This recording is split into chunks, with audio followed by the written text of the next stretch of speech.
Good evening, everyone. My name is Tanguy. So I just wanted to introduce myself quickly. I've been in the games industry for almost 30 years now, and we are running a games studio called Atom Stars. So it's a co-dev studios here in Woking around the corner, and we help studios publish their games. And meet their key milestones.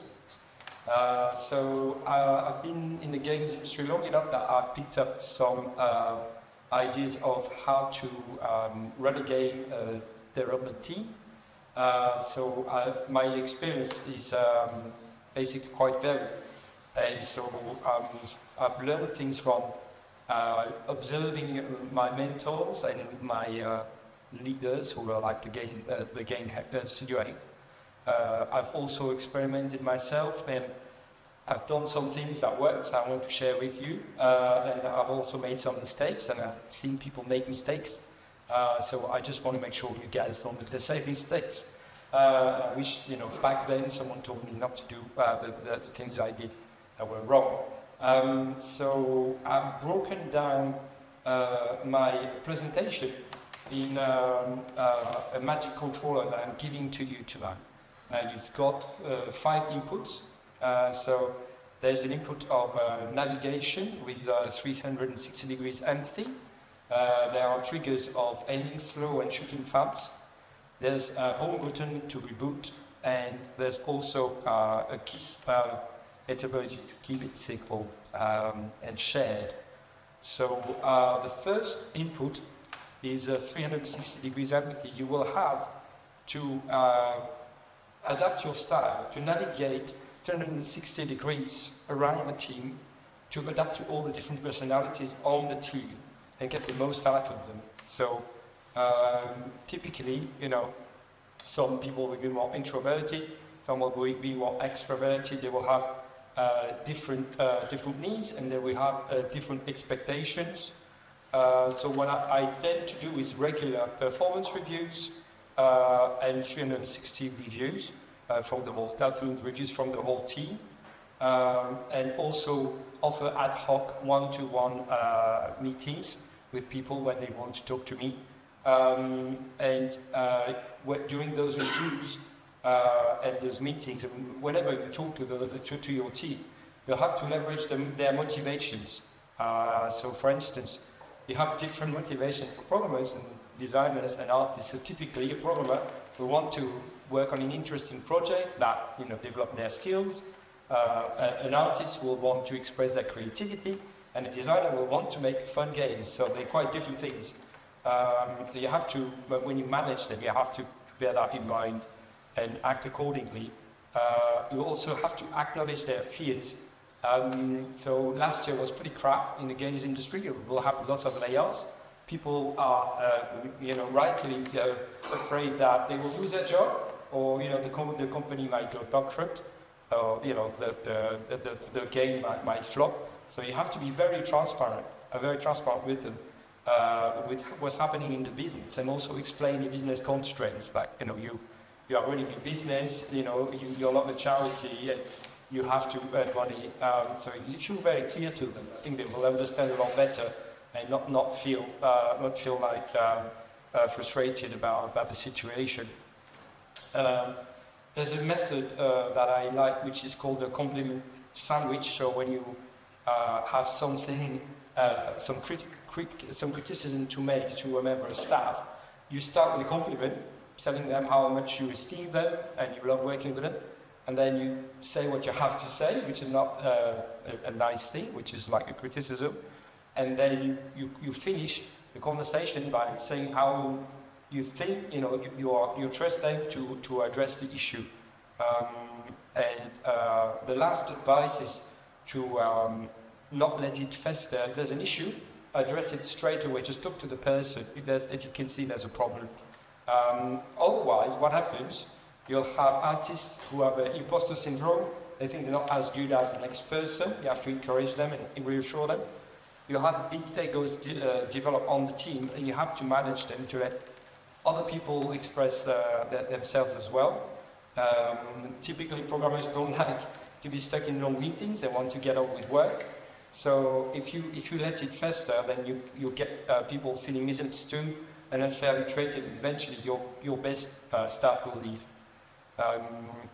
So the second input is the reboot button. So you reboot the team every day when you do a daily stand-up, and every fortnight when you do a post-mortem after each sprint. So daily reboot is like people come prepared to the daily stand-up. I think you're all familiar with the stand-up, hopefully. And so it's 1 minute per person. Don't let it go on forever because people will stop listening. Otherwise, if it's a big team.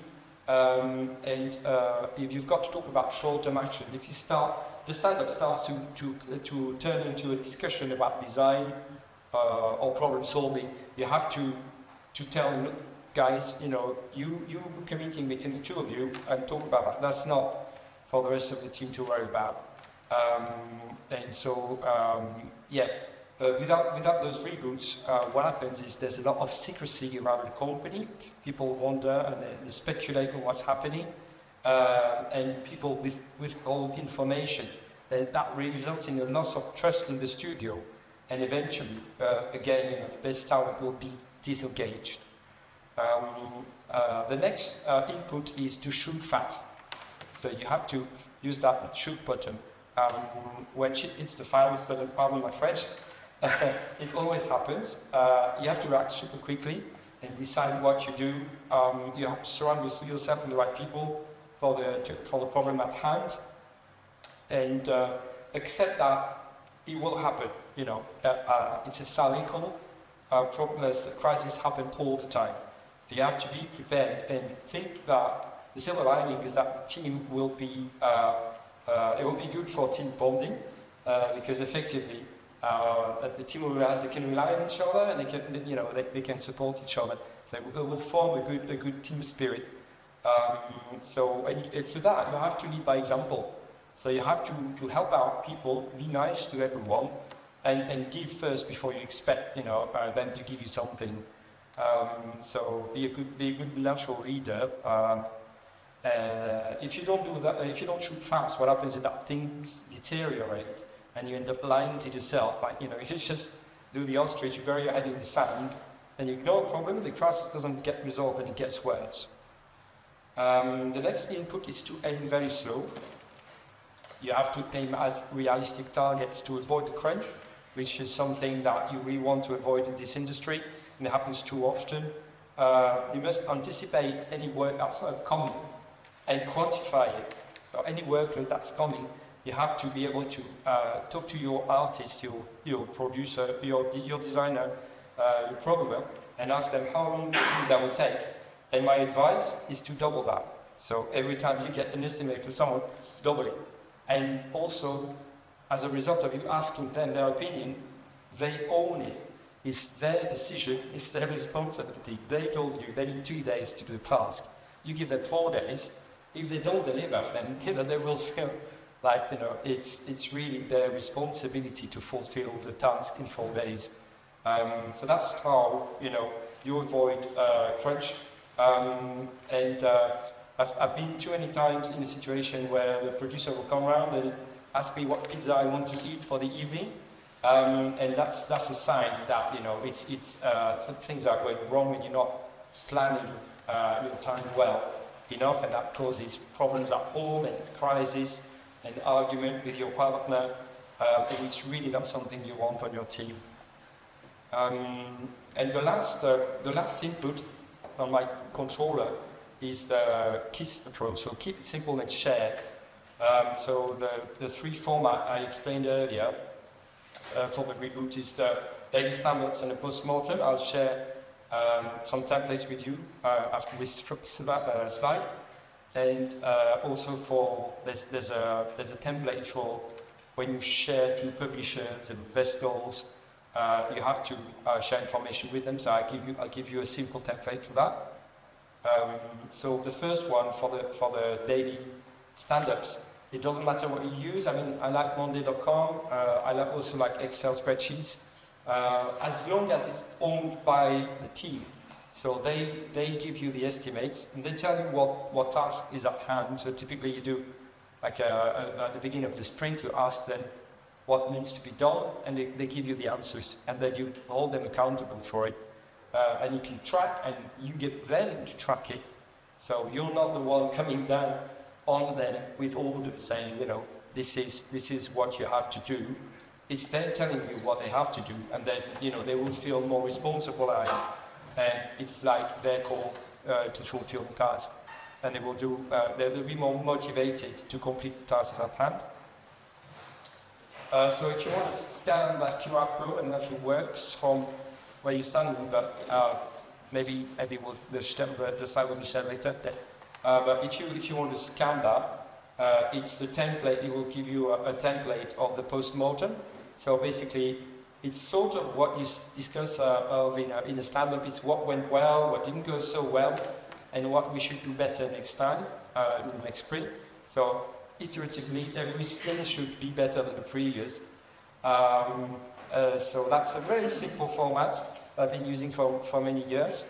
The second giveaway for you guys tonight is the template for sharing with our third-party, like C-level publishers, investors, and the like. So we have to do a report.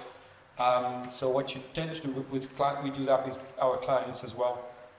We say what we did last week, and then we say what we're going to do next sprint or next week. And then on the back of that, we list out the main issues and the risks. And then we say, what do we need to address those risks, so to mitigate the risks. So again, if you scan that QR code, it should send you to a form where you can download the template. That's it, thank you very much. And this main QR code is to take you to our website.